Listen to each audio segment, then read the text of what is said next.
Ils ont imaginé un monde sans noirs, histoire très amusante et très révélatrice à propos d'un groupe de blancs qui en avait marre des noirs.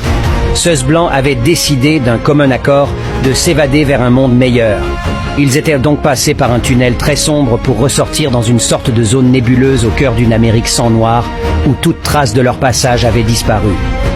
Au début, ces blancs poussèrent un soupir de soulagement. Enfin, se dirent-ils, fini les crimes, la drogue, la violence et le malaise social. Tous les noirs avaient disparu. Mais soudainement, ils furent confrontés à une toute autre réalité. La Nouvelle-Amérique n'était plus qu'une grande terre aride et stérile. Les bonnes récoltes étaient rares car le pays s'était jusqu'alors nourri grâce au travail des esclaves noirs dans les champs. Il n'y avait pas de ville avec d'immenses gratte-ciel, car Alexander Mills, un noir, avait inventé l'ascenseur et sans cette invention, il aurait été trop difficile de se rendre aux étages supérieurs. Il n'y avait pratiquement pas d'automobile, car c'était Richard Spikes, un noir, qui avait inventé la transmission automatique. Joseph Gamel, un autre noir, avait inventé le système de suralimentation pour les moteurs à combustion interne, et Garrett A. Morgan, les feux de circulation. De plus, il n'y avait plus de réseau urbain express, car son précurseur, le tramway, avait été inventé par un autre noir, Elbert R. Robinson.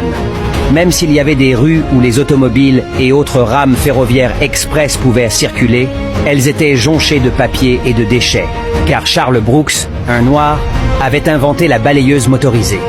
Il y avait très peu de magazines et de livres, car John Love avait inventé le taille-crayon, William Purvis, la plume à réservoir, et Lee Burridge, la machine à écrire, sans oublier Wea Lovett avec sa nouvelle presse à imprimer.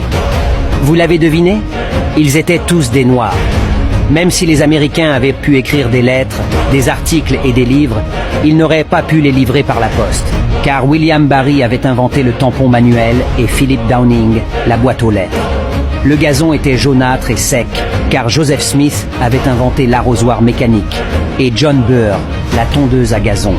Lorsque les Blancs rentrèrent dans leur maison, ils constatèrent qu'elles étaient sombres, ce qui n'était pas surprenant puisque Lewis Latimer avait inventé la lampe électrique, Michael Harvey, la lanterne, et Grenville T. Woods, l'interrupteur régulateur automatique.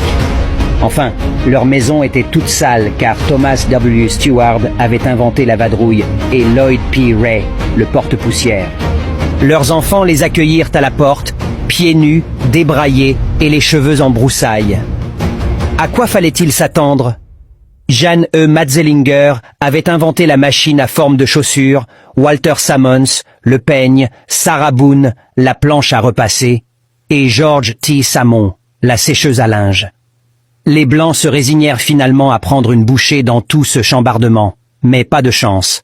La nourriture était devenue pourrie car c'était un autre noir, John Standard, qui avait inventé le réfrigérateur. N'est-ce pas étonnant? Que serait le monde moderne sans la contribution des Noirs? Martin Luther King Jr. a dit un jour, « Quand vous êtes prêt à partir pour le travail, sachez que la moitié de toutes les choses et de tous les appareils dont vous vous êtes servi avant de quitter votre maison ont été inventés par des Noirs. » Tout cela pour vous dire, chers frères et sœurs, que l'histoire des Noirs ne se résume pas seulement à l'esclavage.